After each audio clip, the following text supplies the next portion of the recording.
Hi everyone. आप सुन रहे हैं मुंशी प्रेमचंद जी की कहानी गिला। और आपको दिखा भी दिया है। फिर दूसरों की विवेकहीनता की पुरौती हम क्यों करें? अगर आप विनीत और परोपकारी होते तो घर वालों के प्रति भी तो आपके मन में कुछ उदारता होती, या सारी उदारता बाहर वालों के लिए ही सुरक्षित है? घर वालों को उसका अल्पांश भी ना मिलना चाहिए। मेरी इतनी अवस्था बीत गई, पर इस भले आदमी ने कभी अपने हाथों से मुझे एक उपहार भी ना दिया। बेशक मैं तो चीज बाजार से मंगवाऊं, उसे लाने में इन्हें जरा भी आपत्ति नहीं, बिल्कुल उज्र नहीं, मगर रुपए मैं दे दूं, यह शर्त है। इन्हें खुद कभी यह उमंग नहीं होती।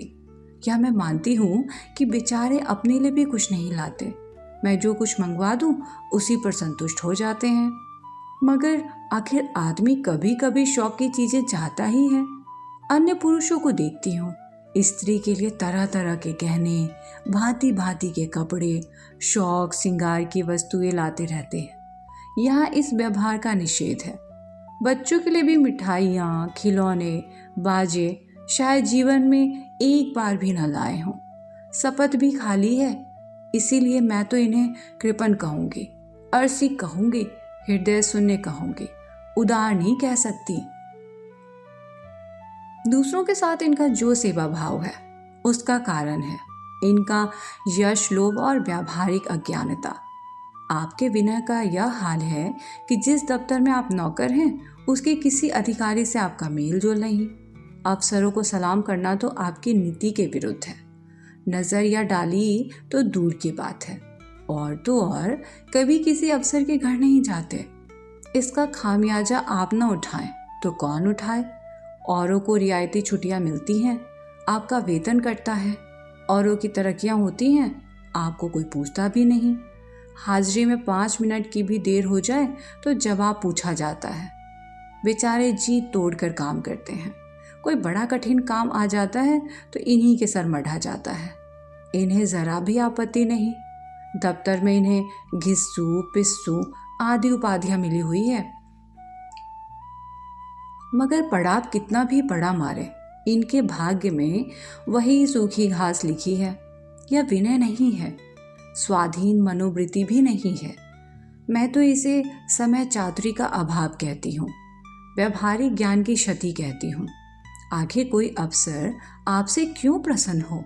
इसलिए कि आप बड़े मेहनती हैं। दुनिया का काम मुरब्बत और रवादारी से चलता है।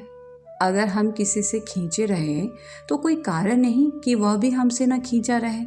फिर जब मन में क्षोभ होता है तो वह दफ्तरी व्यवहारों में भी प्रकट हो ही जाता है।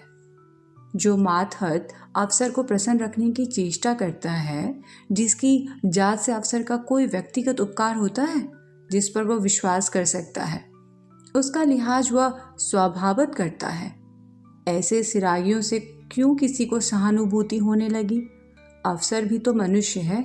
उसके हृदय में जो सम्मान और विशिष्टता की कामना है वह कहाँ पूरी हो?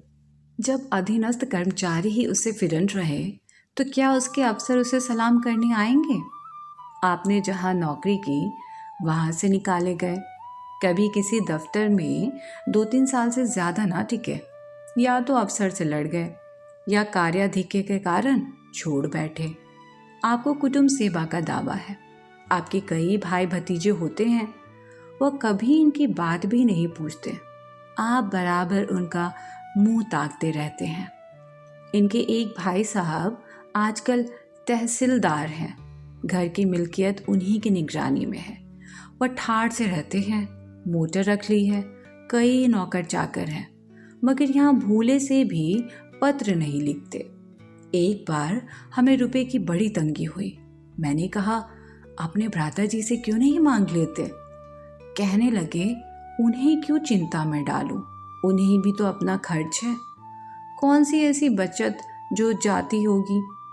जब मैंने बहुत मजबूर किया तो आपने पत्र लिखा। मालूम नहीं पत्र में क्या लिखा। पत्र लिखा या मुझे चकमा दे दिया। रुपए न आने थे न आए। कई दिनों के बाद मैंने पूछा, कुछ जवाब आया श्रीमान के भाई साहब के दरबार से? आपने रुष्ट होकर कहा, अभी केवल 1 सप्ताह तो खत पहुंचे हुए, अभी क्या जवाब आ सकता है। 1 सप्ताह और गुजरा, मगर जवाब नदारद। अब आपका यह हाल है कि मुझे कुछ बातचीत करने का अवसर ही नहीं देते। इतने प्रसन्नचित्त नजर आते हैं कि क्या कहूँ। बाहर से आते हैं तो खुश खुश, कोई न कोई सिगूफा लिए हुए। मेरी खुशामद भी खूब हो रही है, मेरे मैके वालों की प्रशंसा भी हो रही है, मेरे गृह प्रबंध का बखान भी असाधारण रीति से किया जा रहा है। मैं इस महाशय की चाल समझ रही थी। यह सारी दिलजोई केवल इसलिए थी कि श्रीमान के भाई साहब के विषय में कुछ पूछ न बैठूं। सारे राजनीतिक, आर्थिक, सामाजिक, आचारिक प्रश्नों की मुझसे व्याख्या की जाती थी, इतने विस्तार और गवेषणा के साथ कि विशेषज्ञ भी लोहा मान जाए, केवल इसलिए कि मुझे वो प्रसंग उठाने का अवसर ना मिले। लेकिन मैं भला कब चूकने वाली थी। जब पूरे 2 सप्ताह गुजर गए और बीमे के रुपए भेजने की मिति मौत की तरह सिर पर सवार हो गई, तो मैंने पूछा, क्या हुआ? तुम्हारे भाई साहब ने श्रीमुख से कुछ फरमाया या अभी तक पत्र नहीं पहुंचा? आखिर घर की जायदाद में हमारा भी कुछ हिस्सा है या नहीं? या हम किसी लौंडी दासी की संतान हैं? 500 रुपये साल का नफा तो 10 साल पहले था, अब तो 1000 से कम ना होगा। पर हमें कभी एक कानी कौड़ी भी नहीं मिली। मोटे हिसाब से हमें 2000 मिलना चाहिए।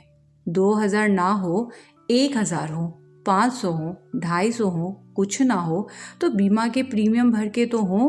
तहसीलदार साहब की आमदनी हमारी आमदनी की चौगुनी है, रिश्वतें भी लेते हैं, तो फिर हमारे रुपए क्यों नहीं देते? अब हैं हाँ हाँ करने लगे, कहने लगे वह बेचारे घर की मरम्मत करवाते हैं, बंधु बांधवों का स्वागत सत्कार करते हैं, नातेदारियों में भेंट भाट भेजते हैं, और कहाँ से लावें जो हमारे पास भेजें। वारी बुद्धि, मानो जायदाद इसलिए होती है कि उसकी कमाई उसी में खर्च हो जाए। इस भले आदमी को बहाने गढ़ने भी नहीं आते। मुझसे पूछते, मैं 1 नहीं 1000 बता देती, 1 से बढ़कर 1 कह देते। घर में आग लग गई, सब कुछ स्वाहा हो गया था, या चोरी हो गई, तिनका तक ना बचा, या 10,000 का अनाज भरा था, उसमें घाटा रहा, या किसी से फौजदारी हो गई, उसमें दिवाला पिट गया। आपको सूझी भी तो लचर सी बात, तकदीर ठोकर बैठ रही। पड़ोस की एक महिला से रुपए कर्ज लिए, तब जाकर काम चला। फिर भी आप भाई भतीजों की तारीफ के पुल बांधते हैं, तो मेरे शरीर में आग लग जाती है। ऐसे कौरवों से ईश्वर बचाए। ईश्वर की दया से आपके 2 बच्चे हैं, 2 बच्चियां भी हैं। ईश्वर की दया कहूँ या कोप कहूँ, सबके सब उद्यमी हो गए हैं कि खुदा की पनाह। मगर क्या मजाल है कि यह भूंदू किसी को कड़ी आंखों से देखे। रात के 8 बज गए हैं, युवराज अभी घूम कर नहीं आए। मैं घबरा रही हूँ, आप निश्चिंत बैठे अखबार पढ़ रहे हैं। झल्लाई हुई जाती हूँ और अखबार छीन कर कहती हूँ, जाकर जरा देखते क्यों नहीं, लौंडा कहाँ रह गया? ना जाने तुम्हारा हृदय कितना कठोर है। ईश्वर ने तुम्हें संतान ही ना जाने क्यों दी थी। पिता का पुत्र के साथ कुछ तो धर्म है। तब आप भी गर्म हो जाते हैं, अभी तक नहीं आया, बड़ा शैतान है। आज बच्चा आते हैं तो कान उखाड़ लेता हूँ, मारी हंटरों के खाल उधेड़ कर रख दूंगा। यूं बिगड़कर तैश के साथ आप उसे खोजने निकलते हैं। संयोग की बात, आप उधर जाते हैं, इधर लड़का आ जाता है। मैं पूछती हूँ, तो किधर से आ गया? तुझे तो वो ढूंढने गए हुए हैं। देखना आज कैसी मरम्मत होती है, या आदत ही छूट जाएगी। दांत पीस रहे थे, आते ही होंगे, छड़ी भी उनके हाथ में है। तुम इतने मन के हो गए हो कि बात नहीं सुनते। आज आटे दाल का भाव मालूम होगा। लड़का सहम जाता है और लेप जलाकर पढ़ने बैठ जाता है। महाशय जी 2-2.5 घंटे के बाद लौटते हैं, हैरान, परेशान और बदहवास। घर में पांव रखते ही पूछते हैं, आया कि नहीं? मैं उनका क्रोध उत्तेजित करने के विचार से कहती हूँ, आकर बैठा तो है, जाकर पूछते क्यों नहीं? पूछकर हार गई, कहाँ गया था, कुछ बोलता ही नहीं। आप गरज कर कहते हैं, मन्नू यहाँ आओ। लड़का थर थर कांपता हुआ आकर आंगन में खड़ा हो जाता है। दोनों बच्चियां घर में छिप जाती हैं कि कोई बड़ा भयंकर कांड होने वाला है। छोटा बच्चा खिड़की से चूहे की तरह झांक रहा है। आप क्रोध से बौखलाए हुए हैं, हाथ में छड़ी है ही। मैं भी वह क्रोधोन्मत्त आकृति देखकर पछताने लगती हूँ कि कहाँ इनसे शिकायत की। आप लड़के के पास जाते हैं, मगर छड़ी जमाने के बदले आहिस्ते से उसके कंधों पर हाथ रखकर बनावटी क्रोध से कहते हैं, तुम कहाँ गए थे जी? मना किया जाता है, मानते नहीं हो। खबरदार, जो अब कभी इतनी देर होगी। आदमी शाम को घर चला आता है या मटर गश्ती करता है। मैं समझ रही हूँ कि यह भूमिका है, विषय अब आएगा। भूमिका तो बुरी नहीं, लेकिन यहाँ तो भूमिका पर इति हो जाती है। बस आपका क्रोध शांत हो गया, बिल्कुल जैसे क्वार की घटा घेर घार हुआ, काले बादल आए, गड़गड़ाहट हुई और गिरी क्या 4 बूंदे। लड़का अपने कमरे में चला जाता है और शायद खुशी से नाचने लगता है। मैं पराभूत होकर कहती हूँ, तुम तो जैसे डर गए, भला 2-4 तमाचे तो लगाए होते, इसी तरह तो लड़के शेर हो जाते हैं। आप फरमाते हैं, तुमने सुना नहीं मैंने कितने जोर से डांटा? बच्चा की जान ही निकल गई होगी। देख लेना जो फिर कभी देर में आए। तुमने डांटा तो नहीं? हाँ, आंसू पोंछ दिए। तुमने मेरी डांट नहीं सुनी क्या? क्या कहना है आपकी डांट का? लोगों के कान बहरे हो गए। आपने एक नया सिद्धांत निकाला है कि दंड देने से लड़के खराब हो जाते हैं। आपके विचार से लड़कों को आजाद रहना चाहिए, उन पर किसी तरह का बंधन, शासन या दबाव ना होना चाहिए। आपके मत से शासन बालकों के मानसिक विकास में बाधक होता है। इसी का यह फल है कि लड़के बेनकील के ऊंट बने हुए हैं। कोई 1 मिनट भी किताब खोलकर नहीं बैठता। कभी गुल्ली डंडा है, कभी गोलियां, कभी कनकौवे। श्रीमान भी लड़कों के साथ खेलते हैं। 40 साल की उम्र और लड़कपन इतना। मेरे पिताजी के सामने मजाल थी कि कोई लड़का कनकौवा उड़ा ले या गुल्ली डंडा खेल सके। खून पी जाते। प्रातः काल से लड़कों को लेकर बैठ जाते थे। स्कूल से ज्यों ही लड़के आते फिर ले बैठते थे। बस संध्या समय आधे घंटे की छुट्टी देते थे, रात को फिर जोत देते। यह नहीं कि आप तो अखबार पढ़ा करें और लड़के गली गली भटकते फिरें। कभी कभी आप सिंग काट कर बछड़े बन जाते हैं, लड़कों के साथ ताश खेलने बैठा करते हैं। ऐसे बाप का भला लड़कों पर क्या रोब हो सकता है? पिताजी के सामने मेरे भाई सीधे ताक नहीं सकते थे। उनकी आवाज सुनते ही तहलका मच जाता था। उन्होंने घर में कदम रखा और शांति का साम्राज्य हुआ। उनके सम्मुख जाते लड़कों के प्राण सूखते थे। उसी शासन की यह बरकत है कि सभी लड़के अच्छे अच्छे पदों पर पहुंच गए। हाँ, स्वास्थ्य किसी का अच्छा नहीं है, तो पिताजी ही का स्वास्थ्य कौन सा बड़ा अच्छा था। बेचारे हमेशा किसी न किसी औषधि का सेवन ही करते रहते थे। और क्या कहूँ, एक दिन तो हद ही हो गई। श्रीमान जी लड़कों को कनकौवा उड़ाने की शिक्षा दे रहे थे। यूं घुमाओ, यूं गोता दो, यूं खींचो, यूं ढील दो। ऐसे तन मन से सिखा रहे थे मानो गुरु मंत्र दे रहे हो। उस दिन मैंने इनकी ऐसी खबर ली कि याद करते होंगे, तुम कौन होते हो मेरे बच्चों को बिगाड़ने वाले? तुम्हें घर से कोई मतलब नहीं है, ना हो, लेकिन आप मेरे बच्चों को खराब न कीजिए, बुरी बुरी आदतें न सिखाइए। आप उन्हें सुधार नहीं सकते तो कम से कम बिगाड़िए तो मत। लगे बंगले झांकने। मैं चाहती हूँ एक बार यह भी गर्म पड़े तो अपना चंडी रूप दिखाऊं, पर यह इतनी जल्दी दब जाते हैं कि मैं हार जाती हूँ। पिताजी किसी लड़के को मेले तमाशे ना ले जाते थे। लड़का सिर पटक कर मर जाए मगर जरा सा भी ना पसीजते थे। और इन महात्मा जी का यह हाल है कि एक एक से पूछकर मेले ले जाते हैं। चलो चलो, वहाँ बड़ी बहार है, खूब आतिशबाजियाँ छूटेंगी, गुब्बारे उड़ेंगे, विलायतियाँ चरखियाँ भी है, उन पर मज़े से बैठना। और तो और, आप लड़कों को हॉकी खेलने से भी नहीं रोकते। या अंग्रेजी खेल भी कितने जानलेवा होते हैं। क्रिकेट, फुटबॉल, हॉकी, एक से एक घातक। गेंद लग जाए तो जान लेकर ही छोड़े। पर आपको इन सभी खेलों से प्रेम है। कोई लड़का मैच में जीत कर आ जाता है तो ऐसे फूल उठते हैं मानो किला जीत कर आया हो। आपको इसकी जरा भी परवाह नहीं कि चोट चपेट आ गई तो क्या होगा, हाथ पांव टूट गए तो बेचारों की जिंदगी कैसे पार लगेगी। पिछले साल कन्या का विवाह था। आपको जिद थी कि दहेज के नाम कानी कौड़ी भी ना देंगे, चाहे कन्या आजीवन कुंवारी बैठी रहे। यहाँ भी आपका आशीर्वाद आ कूदा। समाज के नेताओं का छल प्रपंच आए दिन देखते रहते हैं, फिर भी आपकी आंखें नहीं खुलती। जब तक समाज की यह व्यवस्था कायम है और युवती कन्या का अविवाहित रहना निंदास्पद है, तब तक यह प्रथा मिटने की नहीं। 2-4 ऐसे व्यक्ति भले ही निकल आवें जो दहेज के लिए हाथ ना फैलावें, लेकिन इसका परिस्थिति पर कोई असर नहीं पड़ता और कुप्रथा ज्यों की त्यों बनी हुई है। पैसों की तो कमी नहीं है, दहेज की बुराइयों पर लेक्चर दे सकते हैं, लेकिन मिलते हुए दहेज को छोड़ देने वाला मैंने आज तक ना देखा। जब लड़कों की तरह लड़कियों की शिक्षा और जीविका की सुविधाएं निकल आएंगी तो यह प्रथा भी विदा हो जाएगी। उसके पहले तो संभव नहीं। मैंने जहां जहां संदेश भेजा दहेज का प्रश्न उठ खड़ा हुआ और आपने प्रत्येक अवसर पर टांग अड़ाई। अब इस तरह पूरा साल गुजर गया और कन्या को 17वां लग गया तो मैंने एक जगह बात पक्की कर ली। आपने भी स्वीकार कर लिया, क्योंकि वर पक्ष ने लेन देन का प्रश्न उठाया ही नहीं।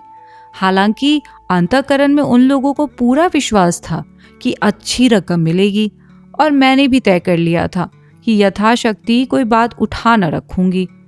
विवाह के सकुशल होने में कोई संदेह न था, लेकिन इन महाशय के आगे मेरी एक न चली। यह प्रथा नित्यम है, यह रस्म निरर्थक है, यहाँ रुपए की क्या जरूरत, यहाँ गीतों का क्या काम। नाक में दम था, यह क्यों वह क्यों, यह तो साफ दहेज है। तुमने मेरे मुंह में कालिक लगा दी, मेरी आबरू मिटा दी। जरा सोचिए इस परिस्थिति को कि 12 द्वार पर पड़ी हुई है और यहाँ बात बात पर शास्त्रार्थ हो रहा है। विवाह का मुहूर्त आधी रात के बाद था। प्रथानुसार मैंने व्रत रखा, किंतु आपकी टेक थी कि व्रत की कोई जरूरत नहीं। जब लड़के के माता पिता व्रत नहीं रखते, जब लड़का तक व्रत नहीं रखता, तो कन्या पक्ष वाले ही व्रत क्यों रखें। मैं और सारा खानदान मना करता रहा, लेकिन आपने नाश्ता किया, भोजन किया। खैर, कन्यादान का मुहूर्त आया। आप सदैव से इस प्रथा के विरोधी हैं। आप इसे निषिद्ध समझते हैं। कन्यादान क्या दान की वस्तु है? दान रुपए पैसे जगह जमीन का हो सकता है, पशु दान भी होता है, लेकिन लड़की का दान एक लचर सी बात है। कितना समझाती हूँ, पुरानी प्रथा है, वेद काल से होती चली आई है। शास्त्रों में इसकी व्यवस्था है। संबंधी समझा रहे हैं, पंडित समझा रहे हैं, पर आप हैं कि कान पर जूं नहीं रेंगती। हाथ जोड़ती हूँ, पैरों पड़ती हूँ, गिड़गिड़ाती हूँ, लेकिन मंडप के नीचे ना गए। और मज़ा यह है कि आपने ही तो यह अनर्थ किया और आप ही मुझसे रूठ गए। विवाह के पश्चात महीनों बोलचाल न रही, झक मारकर मुझी को मनाना पड़ा। किंतु सबसे बड़ी विडंबना यह है कि इन सारे दुर्गुणों के होते हुए भी मैं इनसे एक दिन भी पृथक नहीं रह सकती, एक क्षण का वियोग नहीं सह सकती। इन सारे दोषों पर भी मुझे इनसे प्रगाढ़ प्रेम है। इनमें यह कौन सा गुण है जिस पर मैं मुग्ध हूँ, मैं खुद नहीं जानती, पर इनमें कोई बात ऐसी है जो मुझे इनकी चेरी बनाए हुए है। वह जरा मामूली सी देर में घर आते हैं तो प्राण नहों में समा जाते हैं। आज यदि विधाता इनके बदले मुझे कोई विद्या और बुद्धि का पुतला, रूप और धन का देवता भी दे दें, तो भी मैं उसकी ओर आंखें उठा कर न देखूं। यह धर्म की बेड़ी नहीं है, कदापि नहीं। प्रथागत पतिव्रत भी नहीं, बल्कि हम दोनों की प्रकृति में कुछ ऐसी क्षमताएं, कुछ व्यवस्थाएं उत्पन्न हो गई हैं, मानो किसी मशीन के कल पुर्जे घिस घिसा कर फिट हो गए हों और एक पुर्जे की जगह दूसरा पुर्जा काम न दे सके, चाहे वह पहले से कितना ही सुडौल, नया और सुदृढ़ क्यों न हो। जाने हुए रास्ते से हम निशंक आंखें बंद किए जाते हैं। उसके ऊंच नीच, मोड़ और घुमाव सब हमारी आंखों में समाये हुए हैं। अनजान रास्ते पर चलना कितना कष्टप्रद होगा, शायद आज मैं इनके दोषों को गुणों से बदलने पर भी तैयार ना होंगी। आप सुन रहे थे मुंशी प्रेमचंद जी की कथा गिला, जो कि एक पति पत्नी के प्रेम को बताती है। आपको ये कहानी कैसी लगी मुझे कमेंट में ज़रूर बताइएगा। तब तक सुनते रहिए इस चैनल को, आवाज़ अनुराधा की।